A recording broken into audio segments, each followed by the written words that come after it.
Yo, yo, yo, welcome back to the Further Your Lifestyle podcast, conversations on lifestyle, passions, and hustles. My name's Chris Furlong. I am your host, and I'm super excited to be back here having the conversation with you. Now, today, I've got another guest that I'm super excited to introduce you to, and that is Rae Leach. Now, I met Rae actually via the Fitletic Ambassador Community Program, where we're both runners, and we both actually are ambassadors for Fitletic. And what really stood out to me was that she was creating these insightful and very valuable and informative, TikToks and shorts and reels via her socials of just healthy meals and healthy foods that we can create to have a balanced lifestyle. And basically, that's what she does for a living. She's a dietitian and she helps people find the confidence in food and helping them fuel for their life. In this episode, that's essentially what we talk about. We talk about the power of nutrition. We also talk about how it enables us to fuel our lives and how even though we all do different weird and wonderful things, that food and a diet or a healthy nutrition intake can actually help us have a better day or a better life. We also touch on how maybe what we thought about eating or food might not actually be what we thought. And we go through some of the different myths or misconceptions of food and diets and things like that, but also how you can make a change today or how you can actually make progress in furthering your life in the realms of food, nutrition, and diets. And that maybe it doesn't actually need to be as hard as we thought. This area is definitely out of my area of understanding and expertise, and it's a great conversation to have with Rae because I learned so much, but also it meant that I had to think about it in a different perspective. And I think food is something so important that we need to understand because we're putting it into our bodies every day, and we will be for the entirety of our lives. So it's a good conversation to be having with ourselves, and that's what I really tried to tap into with Rae, to really understand what are the things that we should be knowing or asking ourselves or educating ourselves with to ensure that we can get the best bang for buck when it comes to food and a balanced lifestyle. So let's dive into it. Welcome, Rae, to the Further Your Lifestyle podcast. How you doing this evening? I'm good. So glad to be here. Well, thank you so much. I mean, how are you? And it's quite funny because we only met, it's must be only the last probably 60 days in terms of coming together in a circle. And that's from Fitletic, in the running community.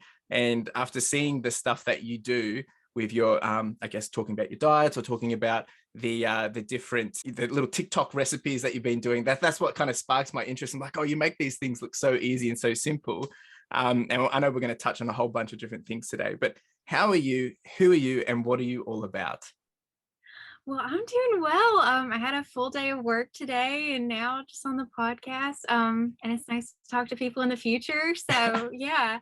It's been really cool to connect with a lot of people over social media, especially during this time when we've all been a little bit more isolated the past couple years. But yeah, I'm a registered dietitian. My day job is in a hospital. I work with patients in the hospital to help make sure their diets are good, and even the ones who are on the ventilator, we do the tube feeds and stuff like that. So we do a lot of diet education. But yeah, my background is in sports and athletics. My first job as a dietitian was at University Tennessee, working with the sports teams, and I ran track and cross country in college. So that's kind of where I fit in with the running community. But I forget what else you asked, but yeah, I guess we kind of are here just to chat about food today. That's which I it. love, so. That's it. And we'll chat about a bit about you and understand what your background is. And I mean, maybe we'll touch on the running first. But running, it's funny. It's one of those conversations where people either they hear it and they're like, oh, zone out, and it's probably the same with diets as well. They hear it and think, oh, it's I don't want to talk about this, but I know for everyone, running is a little different. And you did mention you've got a background in a bit of running. You did a bit of college running, I believe. And if I'm correct, you actually won some different races that you did and things like that. So, I mean, where did that come from? Was it, were your parents runners, or did you just have an interest in running? How did that kind of come to? Oh, that's a good story. Yeah. I played soccer growing up. Oh, okay. I think third grade, I started playing soccer. So I was always kind of the midfielder who did a lot of the running on the outside. So I guess that kind of just lent to being conditioned, well conditioned. And then I guess I was a freshman in high school. Me and my dad decided to do a 5K race. And I really wasn't sure I could run that far. It's 3 miles. I thought, can we do it? Yeah. So we did it. And I really enjoyed it, and kind of just took that on as a hobby on the weekends. Me and dad would do Oh, that's lovely. races. Yeah. And then my senior year of high school, my school decided to form a cross country team. So somehow they asked me if I wanted to be involved. And around the same time, I toured a school for college where, Okay. I had an academic scholarship, so they kind of would try to butter you up and like make it like give you more things that you would like to do, so you Yeah. pick their school. So they let me meet the track coach because I said I enjoyed running like as a hobby. And they basically said, come on, if you'll just run your senior year, like you can come run for us, which is unheard of. So it's Wow. just kind of one of those miracle things that happens in life. But yeah, so I ran senior year, went to college, and ran cross country and track, and it was such a great character building experience. I think sports really is that. It kind of shows you, that you can handle the rest of life. If you can get the morning run done, you got everything else in the bag. So That's it. Win the morning and win the day. But yeah, I yes. love how you said there. I mean, it is running is kind of like, I guess, and I like to use it as like a metaphor for life, especially if you're running a marathon, because life is a marathon. It's not a sprint, right? And you have to Mhm. learn to just take your time and get into it and get comfortable. And it's the same with running. I mean, obviously, track is probably a bit more speed than time on feet, but it's a process, right? And you have to go through those, I guess, highs and lows in order to get to where you want to be. But I must say, I've actually never ran track before. Like, Really? I always started running just just around out the back or around the local area, and that was for weight loss. But to run track, you hear about a lot of people that that's where they did it at school, like yourself, or university, and it became quite a regular activity or a sport. But I've actually kind of always ran like in this isolated sense. I run with my girlfriend now, and if you're running at a race and stuff, but it's actually a weird thing. I can't even comprehend it because it's a whole different mentality. But I can understand how running with other people, like on a track, whether it's training, it would actually be quite competitive. Like it would actually change the landscape of how you're, I guess, thinking while running. Whereas when you're running by yourself, you kind of just you're against yourself. But when you've got other people Mhm. around, it's kind of like subconsciously, or even if you're not trying to prove it, I could feel that you're trying to be competitive in some sense. It is, and even in workouts, I remember one of my Yeah. coaches had taught us how to kind of line up in a formation with each other, and one person would kind of lead and set the pace, and that was all just completely new to me. I was used to just running. I thought, how are we not going to hit each other?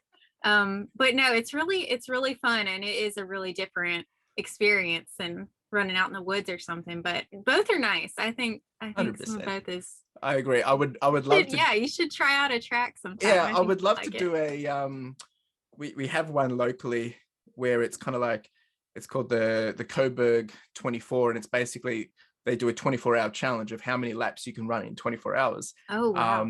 I would love to do that because I feel like it would be a fun challenge, like a grind. I think they've got a 24-hour, they've got a 12-hour, different levels. But I think it'd be one of those things where you can do it as a grind, and they do it to raise money and things like that. But I think that would be a fun way to do it, to make it different. Yeah, anyway, that people are probably thinking this guy's a weirdo. Why would you That do was that? my fault. The tangent. Yeah. No, no, no, no, no. But okay, so you've done the running, and I'm sure we'll probably bring that up a bit more as we go through. But in terms of that, so yeah, you studied at university, and you're a dietitian now. So how do you actually get into that space? Because it's not people growing up was it kind of like when I grew up I want to be a dietitian. No.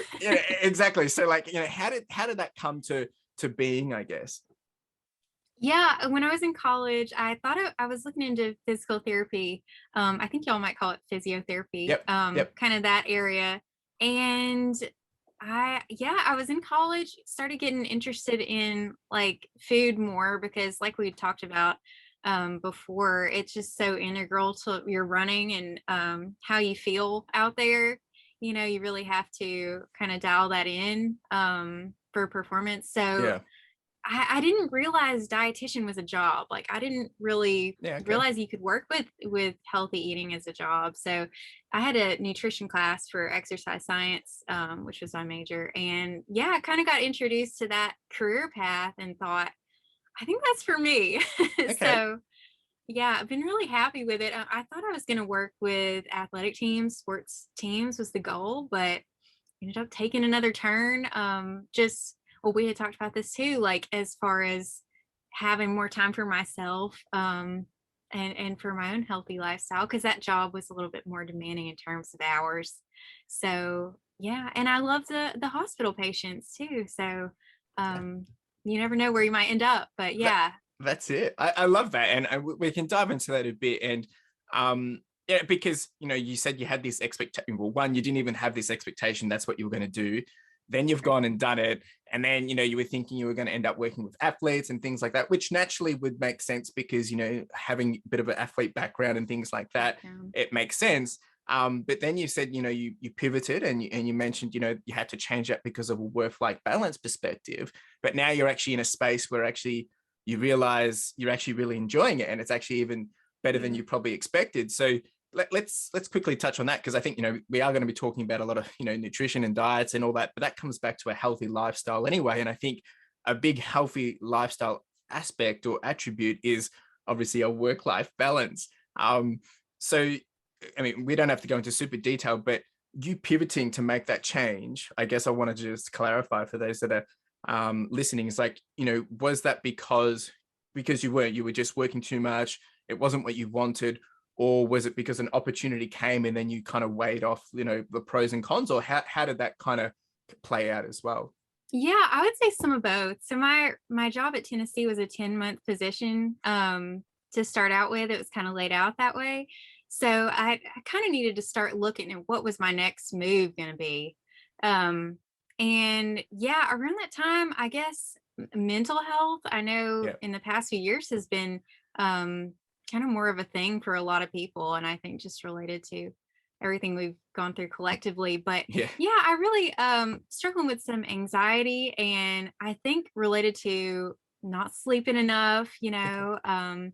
probably not eating as well as I could have, and working 12 plus hours a lot of days and kind of being exhausted. We do a lot of physical work in the sports setting, like stocking all of the food and beverages and stuff like that, which sounds kind of funny, like, but it can be pretty tiring. And cross country arms not necessarily built for that kind of labor, but there were things I absolutely loved about that job. And when something has been kind of your vision, it is hard to pivot, Yeah. like you said. But I started looking and found a job, and applied, and really didn't think I would get the interview because I didn't have clinical, Okay. experience as far as working, just Yep. volunteer. But when I interviewed with them, I think that's when I really knew I wanted to um, make a change and that it might be good for me because Okay. just of what the people were like. I think that's, such an important thing in your work is that the people are a really good fit.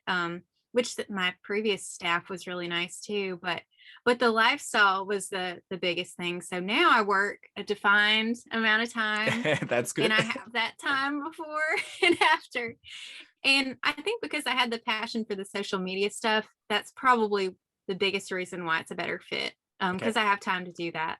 So Yeah, no, I thank you for sharing that. And I think it's an important conversation, looking holistically, because I mean, the whole idea of furthering your lifestyle, it shouldn't just be one area. If we're going to be trying to make a change and make our lives better, we should try and see what we can do across all areas, right? Whether it's mental, physical, food and all that jazz, right? Because they all have components to play in helping us achieve that, I guess, at the end of the result, that happiness, right? And even though you were doing a job that you really enjoyed and you were happy, you were in a space where you always envisioned, you were kind of raising those red flags of like, hang on, this isn't it, this isn't, this, I don't have the time to do this, or I don't have time to work on other passions and things. And that can be a hard thing to do, to make the change. So kudos for doing it, because, and I know you said that your time there was only about 10 months or whatnot, and that was mhm. how long it was expected to be. But still, to make those kind of changes, it's not easy to do. I know some people, well, for me, I'm a routine junkie, so I like to kind of Mhm. stick to the same. And then to kind of like uproot and change, it is a bit of a scary thing to do. So kudos for doing that. And I guess you also alluded to that. Yeah, you are doing some of the passion work around creating some of the small videos and TikToks and shorts around, I guess the little food recipes and ingredients and Mm-hmm. healthy food ideas. So let's touch on that quickly, and then we'll get into a bit more about what you're actually doing on a day-to-day basis. Sure, And stuff that'll help people more, but yeah, yeah.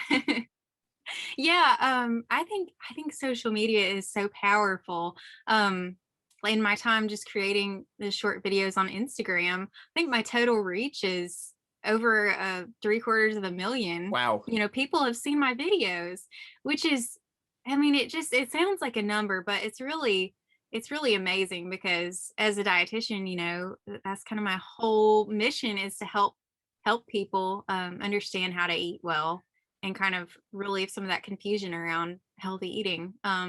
And the inspiring and motivating part too, helping people want to do that for themselves. Yeah, actually, that's when I think about it, because, and I'm going to ask you in a second to explain what does a dietitian actually do. So for those that they Yeah. don't know, but with your videos, you are making these, wonderful little recipes, or little meals that you can do, or snacks and stuff. And from someone coming in, with no context, they're gonna like, oh, this looks quick and easy. This is going to be great. So they're going to do it, but they might not necessarily know the actual benefits that it's going to be bringing. And I guess that's a double win for you, because you're helping them, do things quickly. You're helping them eat right. And you're helping them change their life. So they don't actually really realize the value you're bringing. So, it's kind of a little bundle of joy wrapped up there. But what does a dietitian actually do? So for those that don't know, what's a day in a life look like, or what is it if you had to kind of put it on paper? So just so people understand what it is you Yeah. do.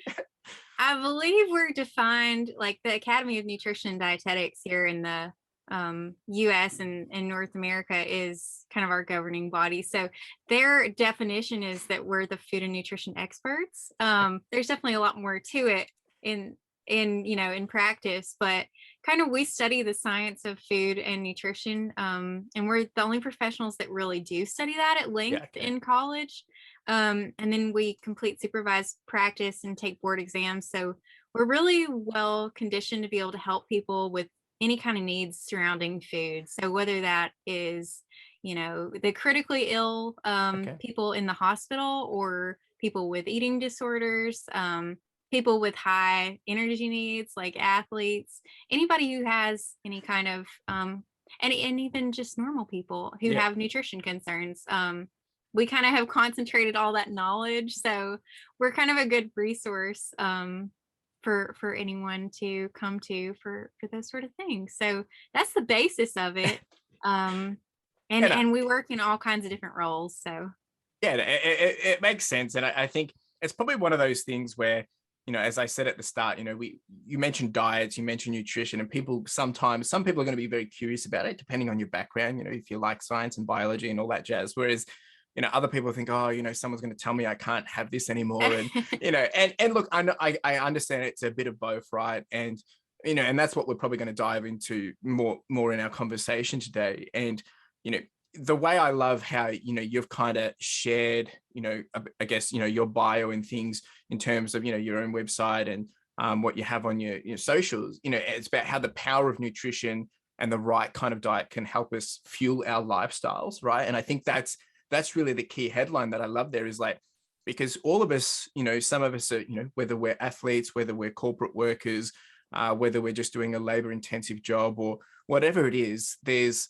a right kind of diet for everyone that will enable us to have the best out of our lifestyle, right? And I guess fueling being that key one. And I know people think, oh, you only need to eat right if you are doing that high performance stuff, such as athletes. But I would think that that's probably wrong, right? And if we actually have whether it's a better diet or nutrition intake, we can actually probably get the most out of our days. It's kind of like that whole saying is like, eat the frog first, kind of in meaning, eat that biggest thing that you have to do in the morning, or defeat that biggest challenge you have in the morning, because that's when you're awake, that's when you're fresh, and then your rest of the day will be a bit easier. So if you've got, 5 things to do today, do the biggest task, get it done, and then the rest, you can smash out easy. And I guess it's probably the same sense of fueling with food. So with mhm. that in mind, is there kind of things that we should be asking ourselves, when it comes into nutrition and diets of, how do we actually bring this into play? Is there questions we should be asking ourselves, or should we just be Googling up on the internet and finding something to, what we think is going to be right. I mean, how do we even start with that? Absolutely. Well, I think that, kind of hit the nail on the head that whatever it is that you like to do in your life, fueling your lifestyle, like nutrition and eating well, can help you do that better, and help you enjoy your life more. I think that is why it's important, because there's a direct benefit that you can feel. Yeah. And whatever your passion is, if you want to be able to do that to the best of your ability, lifestyle and healthy eating is one of those parts of your lifestyle. Just makes it easier. So I think, yeah, what wanted to know what we should be asking Yeah. ourselves, as far as like, our eating kind of. Yeah, I guess it's kind of like, or maybe it's an example of how this can play out. Because, me being a runner, not everyone's going to be running, and, I'm going to be eating differently. But if, you're Mhm. one of the, I guess, the normal people, probably that most people would fall under, let's say the 9 to 5 worker, right? What is something we should be considering about how can we even look at food and think, oh, if I had changed this, it might mean that I can be more productive today. Because a lot of the people, we just see what we see on the internet, we just see what we see on TV, or we just eat what we're getting put in front of us, or what we've always done as a Mhm. family, or traditions and routine. Whereas, it's kind of like how people say that, oh, I've got to have my coffee in the morning in order to do something. That probably comes down to more mental than it does actually, with the actual food, the coffee intake. Because, if you didn't have the coffee, you could probably still get everything done, but Mhm. it's that mental thing that once I have the coffee, I'm going to be able to do more now. So it's like, Exactly. so how can we bring that into play of like, well, how do I even make that kind of change? Because, where would people wouldn't even know where to start, unless obviously they could come see a, dietitian or something like that. But Right. yeah, like it's a kind of a weird thing, because most of us, especially, myself, a 30-year-old, been been eating my entire life, but then, to then all Right. of a sudden change that, or think about, well, how do I change that? Like, what should I even be considering? Right. I think, you're right that not everyone will get to go meet with a dietitian. Yeah. I know I didn't. And I'm a dietitian, but it wasn't, it, I didn't get to have that. So kind of looking at what I would want people to know, who aren't able to have that. I think starting with your why, like your motivation, is probably the most important thing, because if you don't know why you're doing something, it's That's it's true. easy for any kind of habit to fall off. And I think that, you know, I think energy is having enough energy to do the whatever, say your 9 to 5, working on cars or whatever it might be. Feeling better and feeling happier is maybe a good benefit that you might be able to reap from eating well. I think having more energy to be there for, your loved ones, whoever you might take care of or live with, to be a better friend or roommate, or I think whatever, for a lot of people, their why is going to be related to physical appearance. We Yeah. see that a lot. And that's valid as well. Of course, within healthy, Yeah. constraints, not like we don't want to starve ourselves, but, whatever is a motivating why, I think that's the first most important thing to kind of isolate. Um, and then kind of choosing small goals that will help you towards that. So Yeah. it might be eating breakfast, for a lot of people, that's going to give you an energy boost, maybe similar to coffee. And that could become something that you look forward to. So I think making enjoyable habits too. I could go on and on about that one, but yeah, I think Yeah. baby steps is definitely what we preach. So Yeah. Okay. And because I guess, it's not like one glove fits all either. Like, what mhm. I eat, if I gave the same diet to someone else, it's not necessarily going to replicate the same result. Because we all have different body types, and, how our metabolisms work and things like that. And, if I'm a runner and they're not, I'm going to be burning things differently or more, or require a different intake. And, and I don't want to say all that to make it complicated and to scare people and say, you No, can't be yeah. doing this. but obviously that's a factor to play. So I think that's really good about asking your why, because I think that's like with anything in life, yet we overcomplicate it because, it's when I went through a journey of weight loss, this was about 7 years ago, and once I realized, got to the point that I had to change, what I was eating and how I intake food and things like that, I started to change my perception of, okay, I'm not having this because because it tastes good. I'm having this because it's changing something of me. It's going to make me feel better. It's going to make me look good. It's going to make me, bring all those things to life that I actually want, which brings me back to a why. Whereas, when people are all of a sudden they're saying, you have to have this now, and, this is why, but if they don't accept that why, or if they don't want that why, then it's going to be hard to make that transition. And I think you said it really well in terms of those small different steps, trying to find those little things. And especially if we've been eating a certain way for 30 years and then someone tells you, no, you can't do Yeah. this, or you have to change, that's quite hard. But I also loved your talk about the breakfast, because I know so many people, they actually don't have breakfast, which I find quite funny, because like for me, breakfast is like one of my favorite things. I mean, I love food in general, but breakfast is something that I'm always excited for, more so probably because, if I go for a run, I love to be able to have that afterwards and enjoy it. Yeah. But it's weird how everyone is different that way. But there's no, I guess there's no, coming back to that point, there's no one glove that fits all. So I guess if someone did need to try and find out, what should I be eating?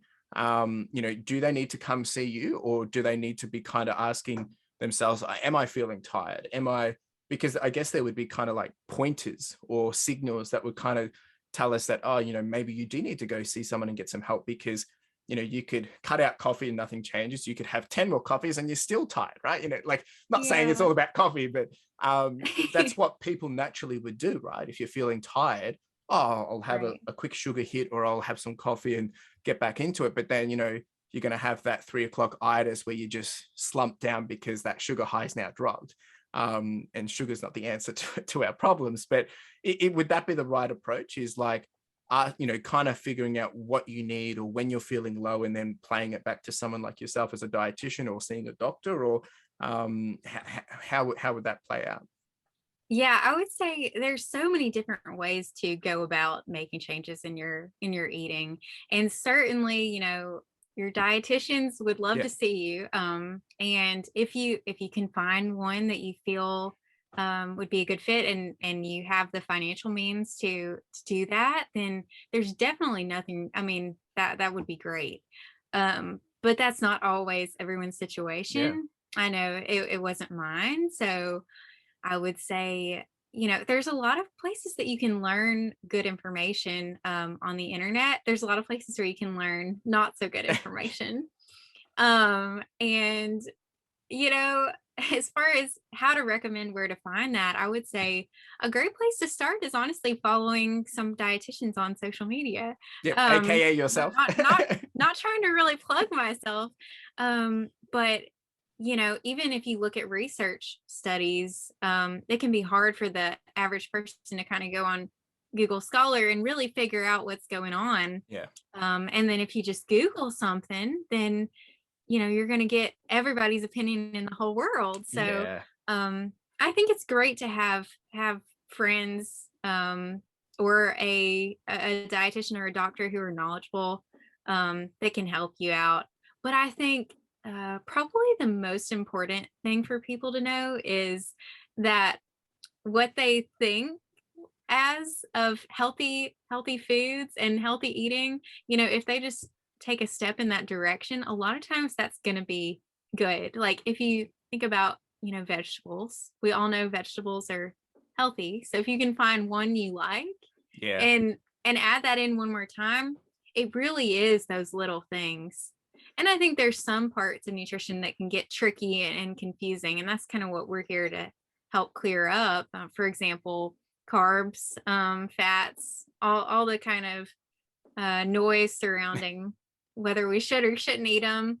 And from my perspective, some of everything is good. So it's definitely good to have carbs in your diet. It's definitely good to have fat. A balanced diet is really what we're aiming for. So you know, there's a tool that our government in the US, I think most countries have one, but they put out, it's called the My Plate, and Okay. it's got all your food groups. So it's Yep. essentially the new food pyramid. And we teach that a lot to our diabetic clients at the hospital. But, we want to aim for building a balanced plate that has whole grains. So any kind of carbohydrate food that also contains fiber is a great choice. And then protein. So Yep. your lean meats, your fish, legumes, beans, soy, all those kinds of foods. And then fruits, vegetables, maybe some dairy if you do dairy, Yep. kind of that well-rounded, what you would think of, is what we're kind of aiming for. And Yeah. then, you can always take things a step further and make it just a little bit better. But once you get into that kind of realm of, good balanced meals, steadily throughout the day. Some people might need a snack, especially depending on your exercise levels.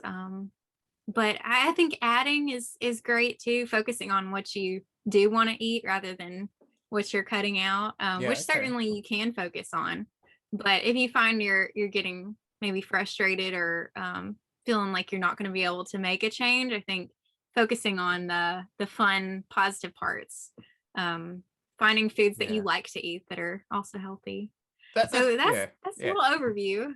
Yeah. That's really good, right? And there's a lot of perspective there, because I think the two things that I really took away from that is like, well, I can use myself as an example. I've been eating for 30 years anyway. So it's kind of like, if you're going to be eating for another 30 years again. So those small changes over a long period of time is, going to be better than trying to go cold turkey and just cut out everything and start from bottom.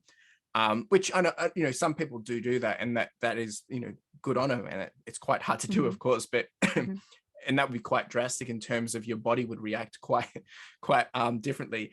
But having those small changes, it's kind of like building a habit or a routine change in our lives, right? If you want to start running, you have to do a little bit of this every day. Or if mhm, you want to grow a business, you need to be putting in a little bit of effort. If you want to journal, you need to do a little bit every day. Or if you're wanting to start reading, I mean, it's the same mentality, and it really does come down to that mental, I guess, aspect of being able to understand, well, like, I'll do one little thing over a long period of time and start to see, I guess, the gains or the momentum or the changes. And once we get that trigger, I think that's when we can start to see, we have that clicking point, and then we can start to snowball it and make a bigger change, or you become more motivated or excited to do it. Because I still find that there's such this people are looking at, oh, food diet, got to change, and they look at it from a bad element, right? But I guess from your perspective, it's like, well, once you have that fresh and positive, I guess, perspective of food and what it can do for you, and you're seeing those results, you'll be thinking, why didn't I do this earlier? mhm, Right? mhm. Especially when it becomes enjoyable, Yeah. Um, yeah, for me, it's definitely a positive in my life. And I think probably one important thing to mention is like balance, right? So you can always have a place in your life for ice cream or whatever it is. Just because you decide to eat a little bit healthier, Yeah. to better yourself doesn't mean that you aren't going to also still enjoy those things on occasion. So I think that's important to mention 100%. as well. I think I'll make sure that that's a big call out in this episode. No, I'm just joking. It's all right, guys. You don't Thanks. have to cut out ice cream. But I Right. think that's, and maybe that's a good segue to some of the myths versus reality, right? Because, and one thing that I wanted to chat to you about is actually, yeah, trying to help us clarify some of those misconceptions. And, that ice cream one is a good one, which you kind of mentioned that, there is this, I guess, false perception that, oh, if I'm going on a diet or if I have to do this, it means I can't have the fun foods, or I can't, have the ice creams or chocolate, or, or it might be more carby foods. And, I hear so many people saying, oh, I'm on a, high fat, low carb, or high carb, low fat, or then you've got, paleo diets, you've got non this, you've got vegan, you've got so many different diets that it's overwhelming. It really is overwhelming. And which is why I could understand why people coming in here, yeah, wanting to make a change with their food or their diet or, healthy lifestyle, but they'll be thinking, where do I start? What do I do? So I guess when it comes back to some of those conversations, what are some of the myths versus reality, or some of those misconceptions that we can kind of clarify for the audience? Right. I think you mentioned, some of the popular diets, and their names change throughout the years, but there's only so many ways we can really put food into different boxes. Yeah. And I do like to mention that if somebody enjoys a way of eating and it makes them feel happy and really enriches their life, I definitely wouldn't, take that away Okay. unless it was endangering in their health in some way. But I think one of the biggest myths that we talked about is that your diet doesn't necessarily need to have a name. Yeah. And it might be better and easier for you if it doesn't. So healthy eating True. doesn't have to be intermittent fasting or keto or paleo. And, I think all of those diets take elements of what we consider just a healthy diet. And they're kind of on one edge or the other. And there's a lot of varying research, I would say, on all those diets and whether they're healthy long term, or there's a lot of things we don't really know. And maybe they can be good, but I don't think they're necessary, Yeah. and and I think having all the different names can make things a little bit more confusing. So if you're someone who is confused by that, then I would say, you don't really need to worry about all of that. Yeah. Just your standard healthy diet is perfectly good enough. So Yeah. Okay. And I guess maybe that's another good kind of question, and putting you on the spot here. And you've already kind of talked about the plate diet, and what we should be having on our full plate for the day. But I guess healthy, I guess people talk about healthy, or even and of course you have all the different products and marketing. They're saying this has a 5-star health rating, or this is healthy, or this is doesn't have that, or it's 99% fat free, and all this mhm, lingo. Yet anyone coming in, all they're going to see in the marketing is, oh, this is healthy, so it must be good, right? Whereas that could be just a marketing ploy, or in its terms and right. conditions and things like that. So once again, it's kind of like, well, then how do we help define what is healthy if you're walking down a shop aisle? And I know it's a very, very broad question, because there's no, That's okay. but I guess that would be something that I think people would probably need clarifying, is because what most people think healthy is vegetables and fruits, right? And say, oh, it's healthy food. But there would be so many other healthy things, as you kind of alluded to before, that we probably don't even realize, that small change, Mhm. or adding a little bit of this, it's actually not bad for you. Or as you said, around carbs and fat, they're all important to our diets, but it's probably not having excess. So how do we bring in that healthy element, without trying to get too scientific, I guess, because most people hear scientific and they think, oh, it's too much effort, I'll just go back to the shelf and Right. buy whatever's healthy. Like, that's labeled Yeah. healthy. I mean, there's definitely a lot of confusion in this area, and a lot of it does have to do with marketing. And I think it can be difficult to figure out, what is good for me to eat. And some of it does depend on the person. So say if you have a medical condition like we treat in the hospital, you need to so like if you have high blood pressure, you Yeah. might need to have less sodium in your diet. So you might need to look at sodium on the package more than other people. Whereas if you're running and you sweat a lot, you might actually need more sodium. Yeah. um, so that kind of goes into what you said earlier about different people kind of personalizing and needing different things out of their diet. But if you're just walking in the grocery store, I think you're automatically going to know the produce section. Okay, most of that is healthy food, right? Yeah. um, and I think there has been kind of a something that went around where people would say, shop the perimeter of the grocery store. Oh yeah. um, and I think that can be a helpful tool, but there's also things on the aisles that would be great choices too. So I think probably trying to think of the easiest way to kind of break it down. I think definitely, those main food groups, Yeah. looking for foods that are the most nutrient dense, like bang for your buck. Yeah.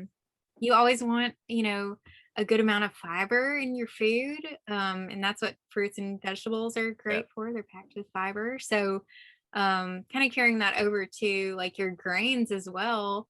One of the, I guess, items that is most prevalent on the aisles of the grocery store is grain type foods, like your Yeah. crackers, your chips, your cookies, all that. Oatmeal, Yep. the breakfast cereal aisle. And when you're looking at those types of foods, a lot of the time, it's fine to totally have whatever on occasion or as a smaller part of your diet, but choosing like whole grains or fiber rich carbs is probably what you want to have the most Yeah. Okay. predominantly in your diet. So you can easily just kind of look at an ingredient list and see, what is the first ingredient? So ingredients are listed in order of how much of them are in the package. Yep. So if the first ingredient is like honey, Yeah. then okay, there's probably a lot of sugar in Yeah. this item. So it's gonna be more of a treat food. Yeah. Whereas like if you're looking at a box of cereal and the first ingredient is like whole grain wheat or whole grain rice, and then the sugars are, so you also can look at Yeah. that nutrition facts. And if we like to say like under 5 or 10 grams for a box of cereal is generally like a lower sugar. Like there's so many different Yeah. products I could go into. So But I don't I want to think make it confusing, but it gives some element, right? And I think it starts to tell us that, it is a complicated, complex situation because everyone's going to be unique and different. But I think it's Mhm. probably that awareness and like being mindful, right? Because, some people, I think hearing the conversation that we're having at the moment is key because a lot of us just do because that's what we've always done. Whereas when you're introduced to saying, oh, okay, maybe I should check this, and then actually realize it, because a lot of the time we probably consume things because that's what we've always done. But I mean, a lot of this stuff we're not educated through school, right? Like it's not like Mhm. they have a class and say, this is the nutritional facts, this is the things you should be thinking about. I mean, it's kind of like put there in hearsay and very light, but it's kind of like the whole other debate. It's not like they teach, how to manage your money in school either, right? They're Wouldn't that kind of be like, great? yeah, Yeah. it's like those are the fundamentals of life. It's like money and food, right? Like it's like we live Mhm. and breathe with, like, but and I think that's the importance of why I wanted to have these conversations is because coming back to that point, it's not one glove fits all, but we do need to be mindful and be willing to just, I guess, be open to saying, okay, what are we actually putting in our bodies, and that realization. Because I think if people actually went around and had a look and seeing what they're consuming on a daily basis, they'll start to think, it's not what I thought, or I thought this didn't have this in it, or I thought that had more of that in it. And obviously some things are very, here we call them like Cocoa Pops and all the sugary cereals and things like that. And Right. now that's in the last 5 years, I think people have started to understand we don't want to be giving our kids that too much. Maybe that's for like a special occasion or something like that.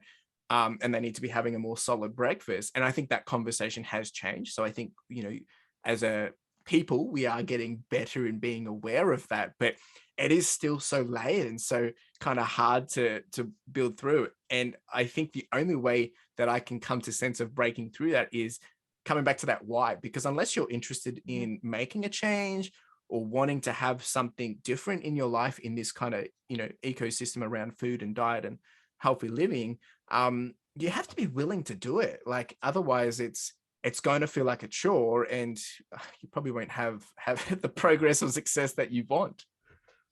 Right. And you might not even know what your progress is if you don't have Yeah. something that you're, seeing the outcome. And I think that was great that you brought it back to the why, because like thinking about even just your breakfast cereal, maybe what you're looking for is a breakfast that will keep you fuller longer or keep you from having a mid-morning crash, Yeah. help with your energy levels being more stable. And choosing those foods that have more fiber, more protein, and not just like a sugary cereal made with white flour, are going to give you that more sustained energy. Yeah. So working on your breakfast, that's what you're going to see. And that comes back to what you're wanting out of it. Yeah. So yeah. So just a random question then, because I'm just thinking there could be some people thinking, okay, so why should we be looking for more fiber or protein? Right, right. Just as and I think it's one of those things is we say all these things, And some people will be like, oh yeah, that makes sense. But for someone that maybe has no context of, I think protein is probably a bit more understanding because, it helps build the strength and muscle, but that's what we naturally lean to. But when we think of fiber, like what is that actually doing for our bodies? Like, quick little crash course, like how does that play out in our Yeah. bodies? Yeah. So a lot of our kind of energy, keeping our energy steady and keeping from having that crash, has to do with blood sugar. Yep. So protein and fiber are and fat as well are things that help stabilize your blood sugar. Okay. So if you have like just banana. Mm-hmm. That's going to be just carbs, maybe a little bit of fiber, but Yep. it's mostly carbs and it's sweet, and bananas are great. But if you have it by itself, then you're kind of going to get some quick energy and then you won't really stay full for long. Okay. You kind of know that that's small and it doesn't have a lot of sustenance to it. So Okay. you're going to get a blood sugar spike and then a drop. But if you have like the banana with whole grain toast and some peanut butter, maybe some other kind of protein like scrambled eggs, Yep. then you're going to get your blood sugar going up a little bit and then it's Yep. going to stay more stable. Okay. And then it'll slowly go back down and then you'll have your next meal. And that's just a great way to live, kind of feeling balanced and calm. Yeah. I think all of us want that. So yeah, the fiber and the protein are two great tools to help stabilize your blood sugar. Yep. And they also help they slow your gastric emptying. So Okay. stuff is going to go through your stomach, kind of digestive tract at a slower rate.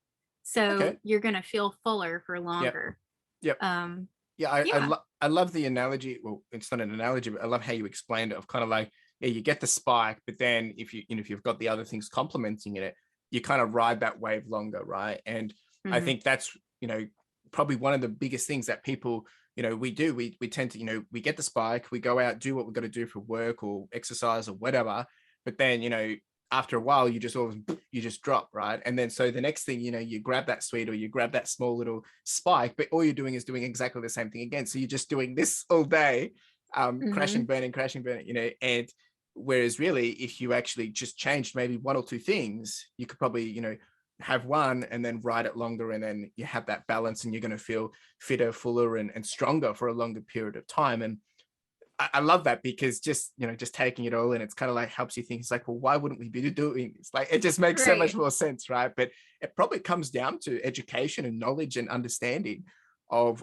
what it can do. And I think when people make that click or that understanding of what that can do for you, and then you leverage that, it's going to be life changing. I love it. That's so good. And I wish we were taught that at a younger age. You're so right that that's a very important life skill, money and food, and we aren't always taught it. So that's one of the big reasons why it's great to be out here doing things like this, because there's very important skills that a lot of us miss out on. 100%. And I think we've actually probably already answered the next thing I kind of wanted to dive into, and we've probably alluded to it the entire way through the conversation, is like, for someone that actually doesn't have a drive to want to make a change or, to change their diet or their intake, I guess how can we, or what can be something that we can do to help them consider or help us consider in understanding this better or making that change? And, how you explained it just before has, opened my eyes a lot better. And to me, that seems like, well, it's a no-brainer. Why wouldn't you do it? But I guess there's still probably going to be, the people that are thinking, it's all a bit fluffy, or I don't want to do it, or they can't see the benefits in the longer term. So, and I would probably expect that, people coming to see you, there's people coming to see you that have to see you, or, maybe your job's a bit different now, but previously, or people would go see a dietitian because they're getting told to versus because they want to actually make a difference. So, if someone's coming to you because they're being told to, how are you helping them have that mindset change and see it differently of that, how this can actually make their lives better? Because I think that's, where people struggle the most is until they have that click moment and actually see the benefit, they're probably not going to actually be on board for it. Right. I think that is so key that, that person has to want to make that change, because nobody's going to eat for you for the most Yeah. part, and that has to be something that you want. I think there is probably something for everyone as Yeah. far as a reason why to do it, and whether they've realized that or not yet, Yeah. is another thing. But I think a lot of times people who maybe don't have to worry about their weight from a young age, have always been trim, Yep. maybe aren't super concerned about their eating. And I think probably the biggest thing that would throw a wrench in that and kind of make somebody think about that is at some point in their life, a lot of times people will have kind of their metabolism feels Yep. like it's slowed down, it'll hit them and they have to worry about their weight. But maybe before that happens, if you kind of think about other aspects of nutrition, you might not have to face it that way. Yeah. So I think this is really powerful that kind of every cell in our body is built and rebuilt, whenever we have damage and we have to repair with the food we eat. So Yeah. essentially the food we eat is making up what, you know, the substance of our body, like Yeah. our muscles, everything. And for women, if you want to have shiny, nice hair, if you want to have strong nails, it's all being built because you eat well. It's So true. if you don't eat well, I think acne is more common. I think getting sick is more common. Your immune system's not going to be as strong. Building muscle is definitely going to be more difficult. Your brain, thinking, if you're somebody who values, that kind of area Yeah. of being smart, that is going to be benefited by good nutrition. And there's a lot of studies to show that. So I think whatever is your favorite thing in life, maybe, give it a think session and think about whether food might be able to help with that. And Yeah. it probably can. So Okay. No, that's a really good answer, right? Because it I mean, it really does. I mean, anything in life comes down to us taking action and wanting and things like that. I know that, but I think it's helping people see the perception and helping them zoom out and actually take that different understanding and look at it. Because unfortunately, yeah, we've kind of been conditioned, or we've been doing something for so long that we just assume that it's right because that's what we've always been told.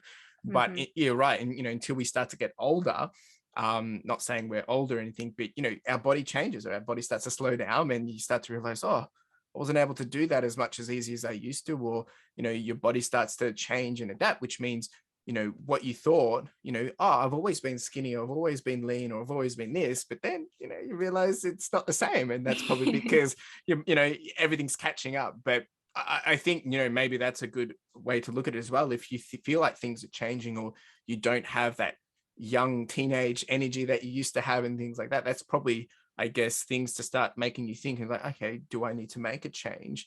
Not saying food will solve all your problems either, because Right. obviously there's so many other elements at play. But I mean, it's kind of like that whole, yeah, actually this is a good analogy. It's like we tend to spend money on so many different things, yet the stuff that we spend most of our time in, our bed or our pillow or our shoes, we tend to don't spend as much on that until we realize, like, actually, yeah, we're spending 8 hours a day on shoes, or we're spending 8 hours a day in our bed or on a pillow. It's like, wouldn't you want to be spending the most money on those things to enable you to have the best sleep or the best support? And I think it's the same with food, helping you understand, like, wouldn't you want to be understanding the quality or what you're putting in, because that's actually going to be the most thing going into your body over the longest period of time. And I think then once you have that realization, you can start to see, there is probably things I need to change. And I'm not saying that I've got all this figured out for those that are listening as well, but it's always interesting to hear it. And that's why I love having these conversations, is because I get to hear it all first and think, oh wow, what can I change, what can I fix? And that's the beauty of it, is because we don't know what we don't know. And having Mhm. someone like yourself to be able to have the conversation with helps us have that fresh perspective, or remove some of the myths or misconceptions. Because a lot of the time it's because we're not aware, so therefore what we think we know is right, it must be working, when there's a whole other world out there, or a whole other perception, or a whole other understanding. Mhm. And I also was thinking, I tend to like to motivate with the positive. So we're talking about having energy, feeling good, maintaining a healthy weight, performance in sports and all kinds of stuff like Yeah. that. But a lot of times, my day job, we're kind of facing the motivation of the negative Yeah. things that will come at you if you don't focus on nutrition for Yeah. fun reasons, then in comes diabetes or, Yeah. a million other kinds of diseases where diet change is kind of necessary.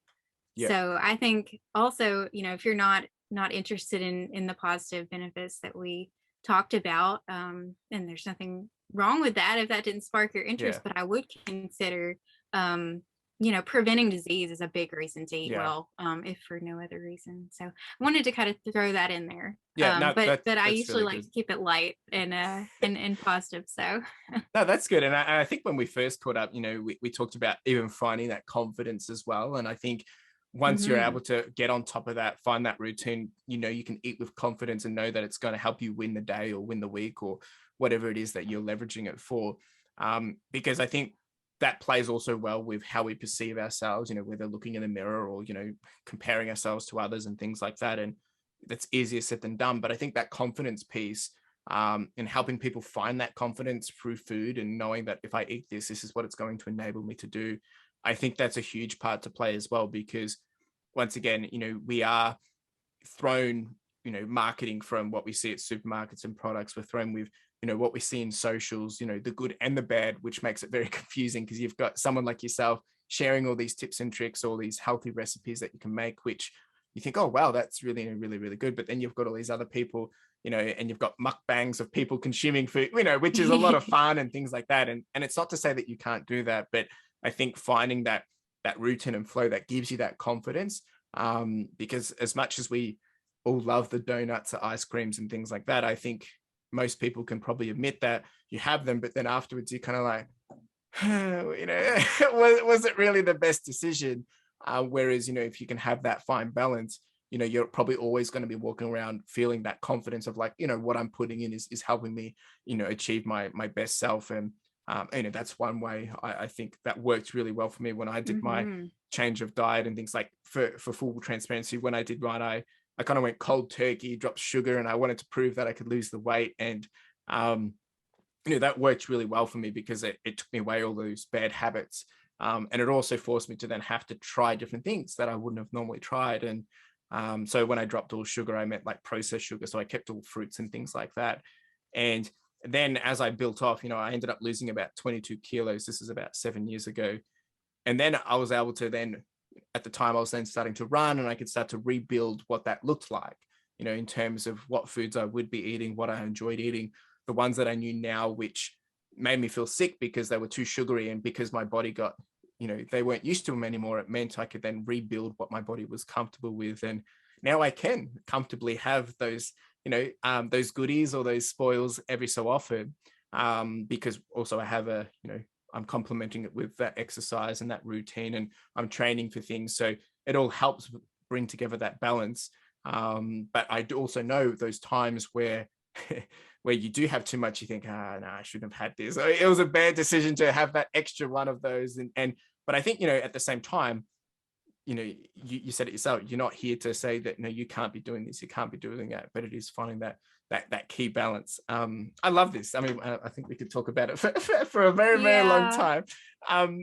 And I'm just anxious of our time. So I wanted to, just quickly jump off that and actually do some rapid fire questions, and for the audience to get to know you a little bit more. And these are Oh, complete. first, can I just Yeah. say Yeah. everything you just said was like A1. That was the perfect way to Oh, kind of thank sum you. that up. I think confidence and everything you just said, I second that. So yeah. There you go, people. There we go. Now I appreciate that. And I think, you know, when you go through it, like actually losing weight yourself, it gives you a different perception, right? Or it gives you a different understanding because you've gone through that process. But if you're at the other side of it, at the start of it, it's scary. It's overwhelming. You feel like it's going to be a lot of hard work. And I'm not saying it's easy, but I think it can be easier if you've got the right information or the right support, or the right things to land on and understand, well, what is this actually doing for me, versus no, you just have to cut out this, right? Because it changes Right. the conversation. And that's why having this conversation with you, and I am going to encourage everyone to make sure they go, check out what you're doing, and we'll talk about your socials later. But that's why having someone like yourself is so important. Or as you said, finding other people that are creating these nutrition recipes or are dietitians and sharing their journeys on socials, because you're getting that better understanding from someone that's probably has a bit more of that authority or trust behind it. And it's not just not saying that there's plenty of people, not saying that there's people out there that aren't actually sharing the right thing. They just might not have, there might just not be a dietitian, right? Whatnot. But if people are worried about, are they doing the right thing, falling into the realms of someone like a dietitian is probably going to help give you that confidence to actually then make a change. I think that's even more important as well. Agreed. Awesome. So let's jump into some rapid fire questions. And this is just, for a bit of fun for people to know a little bit more about yourself. But if you find if there's other things there that you want to dive into or add some value points to, then by all means, otherwise you can keep it sharp and short. The first one being, what is your favorite book or audio book or podcast that you have consumed or read? I would say anything by Joyce Meyer. She's my favorite author. She has podcasts and stuff that are great. I listen to every morning. And also I've been wanting to read Atomic Habits by James Clear. I've heard good things. So good. You read it? Yes. Yeah. It's good. It actually plays really, really well with what we've been talking about today in terms of, small things over a long period of time, and, whether it's that 1% better, and because that compounds, right? And I think that's why for me, being on the other end of it, I can now see, well, yes, cold turkey worked really well for me, but that's why I said, if we're going to be eating for the next 30, 40, 50, 60 years of your life, and you're doing something small and just looking for that small improvement, that 1%, you don't have to go cold turkey. It's about, slightly making that change, because you're going to be eating anyway. So you may as just do this, the small adjustments. It's kind of like, with anything else that we want to grow and change, you can try and say, I'm going to earn $100,000 tomorrow. Well, that's probably not going to happen. But, to do it over 2 years, it probably makes more sense, because you have to build the momentum, build the confidence, build the understanding and knowledge. So Atomic Habits, get on that one. It's well worth it. Okay, will do. The next one for you, and it's actually food related, is if you could only have, and this is probably bad for the whole conversation we've just had, but if you could only have 3 foods or meals for the rest of your life, what would they be? Well, I think that actually speaks well to what we've been talking about, because, I want to choose something that's going to make me feel good if it's the rest of my life. That's true. So I'm going to go with 3 things that can be found on my Instagram feed as well. Just a little plug there. Baked oatmeal has been a go-to lately. So good. And then, you can make any flavor of that, right? So that's included in the 3. So baked oatmeal, and then I've really been loving pesto pasta with shrimp. So pesto pasta would be one. And then another favorite of mine, I live in the South in the US, so barbecue is big here. So like barbecue chicken, stuffed baked potatoes. It's like, that's good. So you're making me hungry. No, that's 3 good options. I love it. And you've kind of got a good range of morning, lunch, and dinner in there that you can mix and match. Sweet, savory. You've got everything. Wow, well played. Good answer. Did you think about this beforehand? I did. Okay, that's good. But no, it's a really good answer, right? And I think just that, it helps you understand that you've got such good variety in it, and it really does back up everything you've just said. So I do appreciate that answer. The next one is, you win $10,000 today with no strings attached. What are you doing with it? I think kind of speaks to what my personality is. I would probably put a lot of it in savings. And that's kind of boring, but that's okay. Each to their own. You never know when you're going to need it. That's and then one of my favorite charities I would probably give to. I'm sure a lot of people give that answer, but the Jesus Film is my favorite charity, so I'd probably give some to them and put the rest in savings. So no, I love it. Thank you for answering. And there's no right or wrong answer to it, right? And that's why I love asking these different questions, is because it helps, just helps, put some perspective around the type of person and what they're into and things like that, which Yeah. actually leads to the next one, which is what do you like to do in your spare time? Like, hobbies or side passions? Yeah, a lot of my spare time I do spend on, creating recipes and content for my social media. And that's been a big passion and a great creative outlet. So a lot of my spare time I do spend with my little camera, Yeah. or actually my iPhone, taking little videos. But I love to spend time outside. Joined a gym here recently Okay. in Georgia in my new town, and with my family. Yep. No, I So. love it. That's good. That's good. And another food one is, what is your favorite snack? Okay, this is an easy one, because I'm probably gonna have some after this. I've been making, for like kind of a dessert type snack, like dates stuffed with some crunchy almond butter Ooh. and then either chocolate chips or cacao nibs on top. Wow. Wow. Super That's good. a very sophisticated date, but It's sophisticated but also simple. yeah. Three ingredients. So And actually, I feel like that's been trending of late, because I saw it come up in like some article around, yeah, that stuffed dates is a I new think it thing. is. Yeah, that's because, Yeah, I don't know where I yeah, saw it, but because to be it's honest, great. I've never thought about, yeah, stuffing dates, like, because usually you're putting dates Yeah, in something and not something in dates, right? right. Yeah. Yeah, Okay. yeah, Thank you it's for good. sharing that. You're And the welcome. last one is a bit more deeper. Is what would you tell your teenage self? Oh yeah, that's a tough one. I'm 26, so think about me like 10 years ago. I think it would have been great to know a lot more about nutrition. I mean, I didn't know a lot at all. So I think when you first said that, what first came to my mind was don't care so much about what other people think. Yeah. And I think that's very important at all ages. But as far as nutrition, I wish I would have known to eat more protein throughout the day, because I think a lot of people just eat meat at dinner or Yeah, whatever, that's and true. maybe some oatmeal at breakfast with nothing, really with the protein, and then at lunch maybe a peanut butter sandwich. I Yeah. wish I would have eaten more protein throughout the day. So Okay. that's what I thought of. No, and I love it because it's, hindsight, right? You're able to look back and play. But then, just to kind of follow on that, so because of that, do you eat more protein now through the day? It's still hard. So Yeah. like I could Okay. still tell myself that now. But I think it helps a lot with maintaining your fullness and Yeah. also like muscle building, getting more opportunities to have that muscle protein synthesis Yep. throughout the day. Yeah. So I'm still working on that, I would say. Yeah. No, I mean that's a Yeah, great answer. yeah.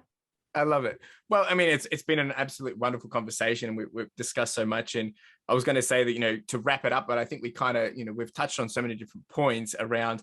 I think the key one for me has been around going through all this process, and it's about, getting your understanding right and getting that. And I think that probably comes from maybe having to have a conversation with someone or going to the right places, but coming back to that why, and then leading it into finding that confidence of, owning and living the life you want, knowing you're comfortably eating the right food that you're confident with, right? Because, I feel like there's so much, we touch on about, there's so much where we're looking at other people and seeing what they're eating or consuming or how their body figure is, and then we're, making ourselves feel so hard on ourselves because we think, oh well, how come they can eat that but I eat that, and then, I'm still getting fat, or, I'm not getting the same results. And, we make it so hard for ourselves when really maybe we just need to have a conversation, or we need to just understand a bit better of how that works for our body. And the big kicker for me was, when you do have that spike in the morning, but then finding the ones to make it level out, to ride the day. I Mhm. think that opens up so much more opportunity, even for myself, right? Because it really does come back down to, well, what do we actually understand about all this? And then applying it to our why and what we want to actually make a difference in. It then actually seems so simple. So thank you for having the conversation.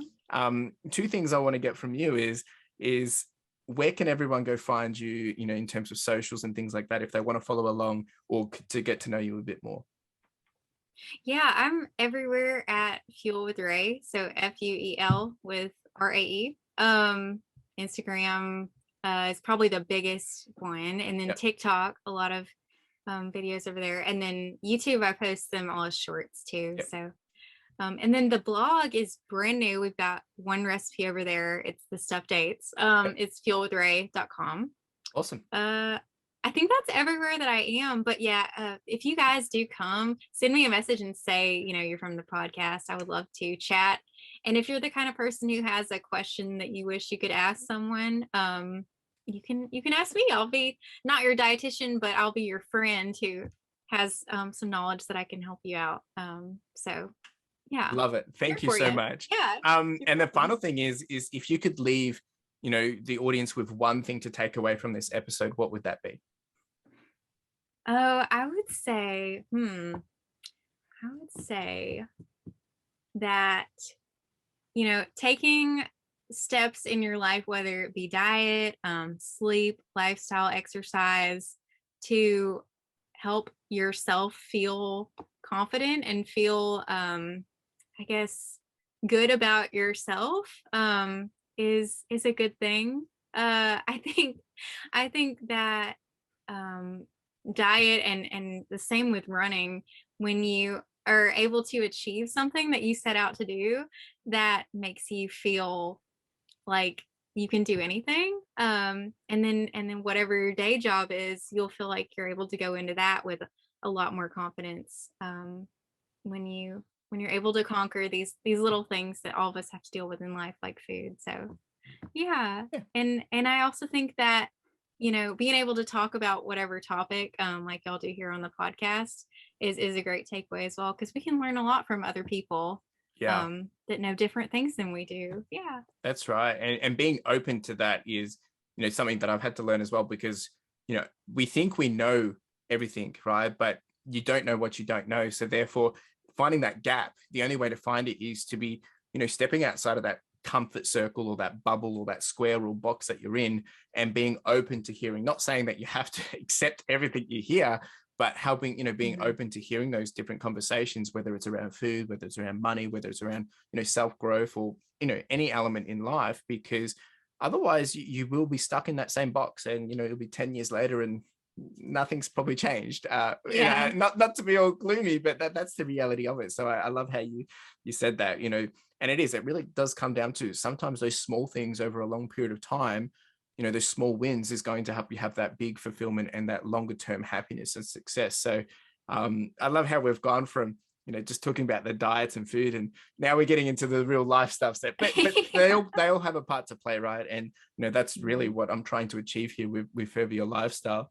So thank you so much, Rae. I really do appreciate you having the conversation and hanging out. And yes, people, please go over to Rae's socials, go check out and see what she's doing. Of course, her little recipes and all her little foods over there is just, they're really catching. And whether you're there to find healthy recipes or not, they're just mesmerizing to watch, I find. But go see what she's doing. And if you do have a question, go reach out and have the conversation with Rae, because as she said, she's more than happy to have that conversation. Otherwise, Rae, thank you so much. And yeah, you have a wonderful day. Yeah, you too. Have a great day on Tuesday over there. And thank you so much for having me. It's been fun. No worries. Thanks very much. Cheers. Cheers. So there you go, another episode, and I'm really, really grateful and thankful to have Rae here on the episode and to have the conversation. And if you have any questions, or maybe you're not sure where to start, or maybe there were some areas in this podcast which resonated with you, then feel free to reach out to Rae. You can jump over to her socials. Otherwise, maybe you still want to have a conversation and you're not too sure. More than happy for you to reach out to myself, even though I'm not the expert here. And, Rae really does want to help you and encourage you to make the changes best for your lifestyle and to help you feel better for your life, or whatever your life demands. So go check out her recipes, go check out her TikToks and shorts and reels over on her socials, but also go have a conversation with her, ask her a question, see what she's all about, because hopefully it might be just a small thing that you can make a change in, and that will have a big impact over a long period of time. So really do appreciate you listening. Like I said, if you do have any questions, let's continue the conversation, and you have a wonderful day. Cheers. Now, if you didn't know, we do have the podcast merch, and this is with a key focus of enamel pins. Now, if you haven't checked these out, make sure you do, because the intent of these are really just to be a small token and a reminder for you to charge on, to push on, and to further your lifestyle. Whether it is a gift for someone else to encourage them, or maybe to inspire them, or maybe it's a way to motivate yourself, or you can simply just make a purchase to simply support the podcast, which would be greatly appreciated. We do also have some sweaters and some long tees, so make sure you check it out. Link in the description and in the show notes. Really do appreciate it. Cheers.